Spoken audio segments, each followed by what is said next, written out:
Hey guys, welcome back. And today I want to talk about something that's really close to my heart. How to cope with loneliness after a breakup. Because let's be real, breakups, they do hurt. They leave you with a feeling with this emptiness, this heaviness. And maybe you're right now in it and you're thinking, am I ever going to be okay again?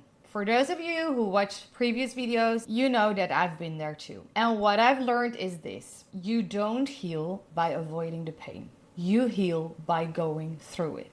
By standing in the storm, still there instead of running away from it, instead of going around it. No, by sitting still and really go through it.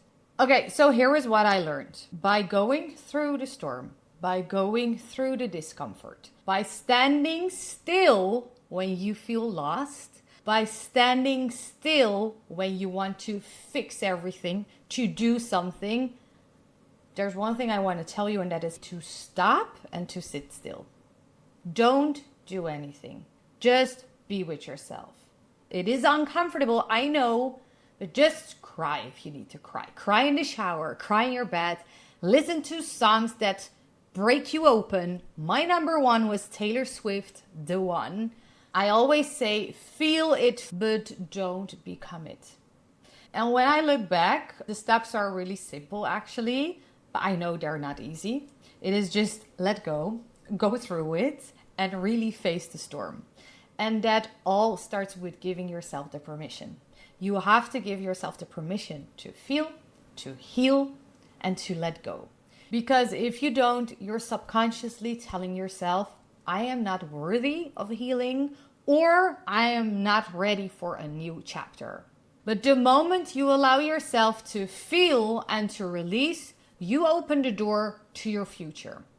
And this is also where self-respect and self-love really begin. Because I really reflected on how did I gain self-respect and self-love.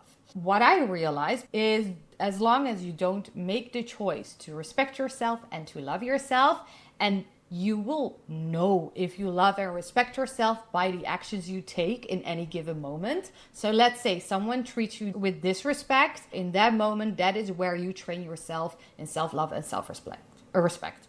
So one thing to start with is like, how were you treated? Ask yourself, was it what you truly deserve?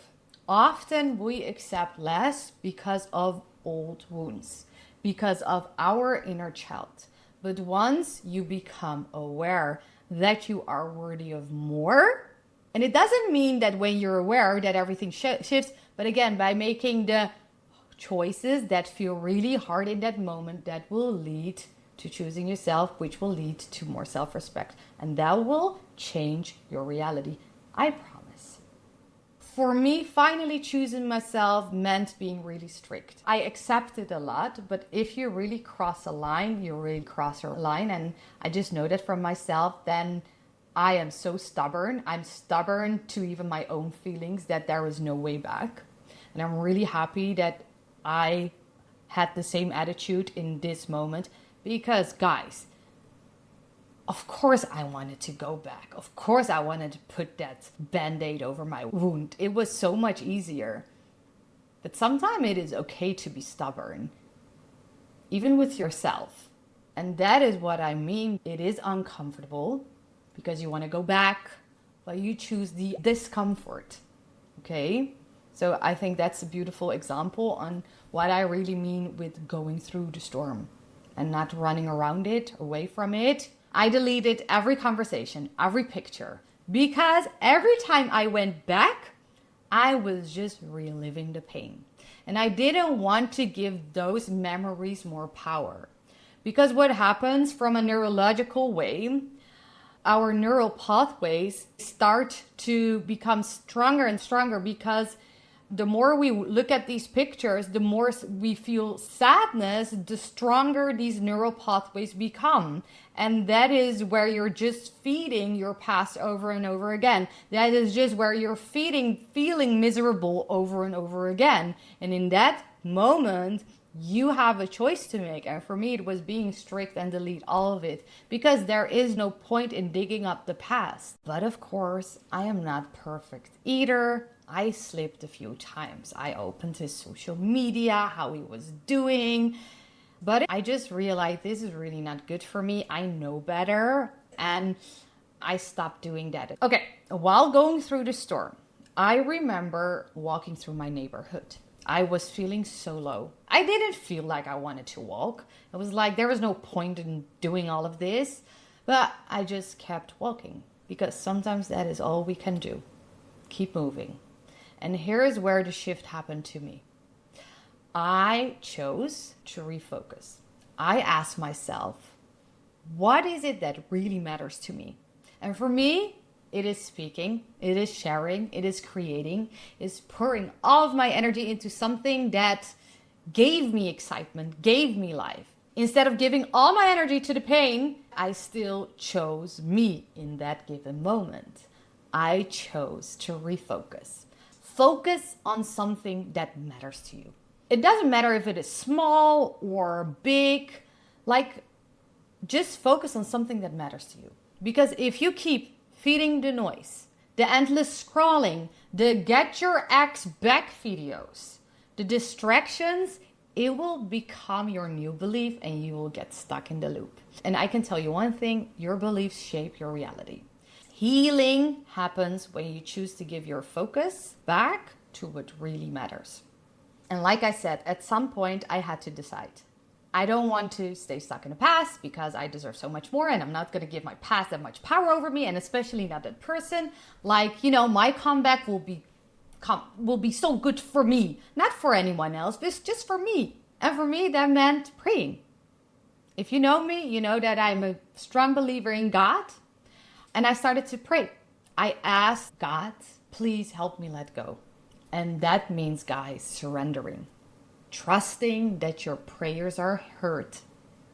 No rebound, no surface level conversations, because I knew I'm worth more than repeating the same pain in a different form. Because healing isn't about rushing into something new. Healing is about learning to be content with yourself right where you are. And here is the truth. I can promise that one day you will wake up or do something and you will realize, I feel okay. And not ecstatic, not overjoyed, but just okay. And that is the first taste of peace. And from experience, I can tell, I get goosebumps right now. That's the best feeling.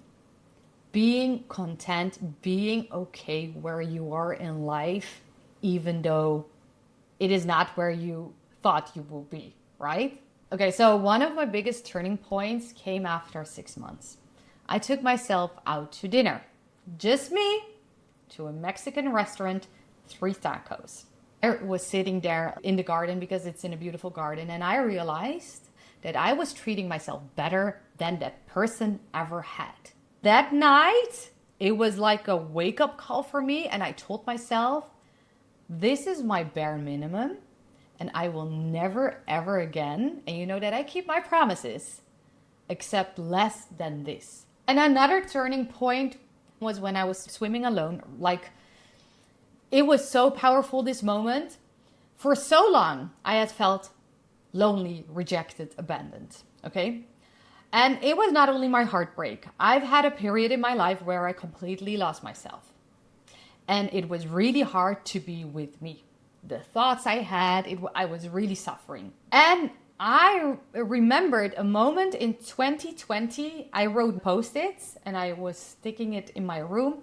And on one I wrote, when I'm 33, I will become the most aligned version of myself. And for me, that meant being so happy to be with me. I don't need stuff, no material stuff, nothing, just to be okay to be me. And while I was swimming, and I get emotional, became emotional, I had that realization that I was so okay with whatever I was doing, swimming, and I was so happy to be in my own company. And guys, that is a win in life. The real win in life is to be really content with whatever it is where you are in your life, period. And I realized that losing myself, so I'm also really grateful that I lost myself back then, that it really had taught me how to truly love myself. And that's so powerful, because when you reach the place of being peaceful and surrendering to whatever, that is where the real shift begins. And that is the beauty of surrender. And I believe that life starts to align like puzzle pieces falling into places, and everything makes sense now. Before you were like, what? What's happening? I don't understand. But that's the moment where you realize my intentions became my reality.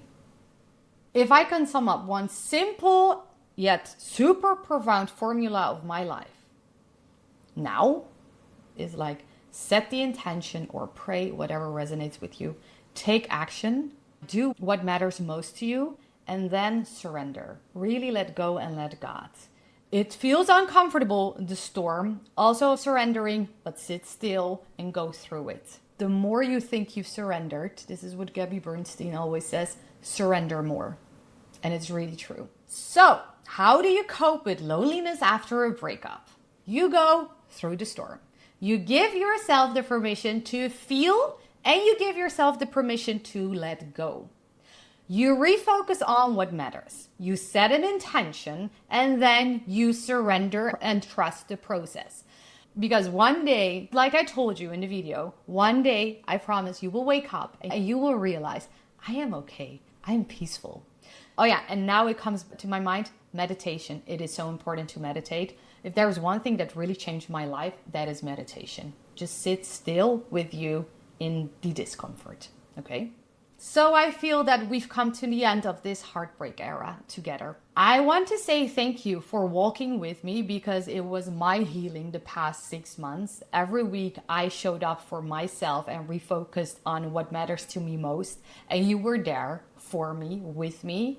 And I'm really grateful for that. And I don't know exactly what is next, since I don't really want to pick a niche. I want to move as I go and record videos about what is important for me in that moment.